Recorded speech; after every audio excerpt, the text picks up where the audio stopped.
കോട്ടയം ജില്ലയിലെ ഒരു ഓട്ടോ സ്റ്റാൻഡിന് സമീപം നടന്ന വികാരനിർഭരമായ ഒരു അന്തിമ യാത്രയയപ്പിന്റെ ദൃശ്യങ്ങളാണിത്.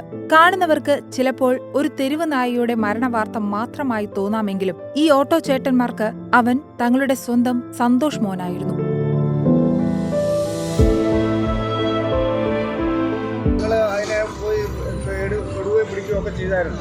പക്ഷേ അതൊരു വല്ലാത്തൊരു മൗനം ആയിട്ട് രീതി ഇവിടുന്ന് നടന്നു പോയി പിന്നെ അവിടെ ചെന്ന് കിടന്ന് ചാവുമായിരുന്നു. അപ്പുറം ആ കടയുടെ വണ്ടിക്കാർക്ക് നമ്മൾ ഡ്രൈവർ അല്ലാതെ വേറൊരാൾ ആ വണ്ടി ഡ്രൈവർ സീറ്റിൽ കയറാൻ സമ്മതിക്കില്ല.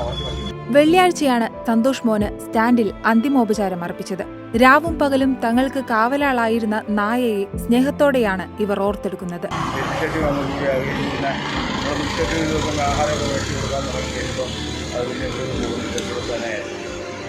സ്റ്റാൻഡിനൊരു കാവലായിട്ട് ഇവിടെ തന്നെയാണ്. എല്ലാവരുമായിട്ട് അത് വാങ്ങി അടുത്ത് കഴിഞ്ഞപ്പോൾ ഇത് വിട്ടുപോകില്ല. പിന്നെ ആൾക്കാരെല്ലാം സാധനങ്ങൾ ഓരോ കടയിൽ നിന്ന് ഓരോന്ന് മേടിച്ചു കൊടുക്കും.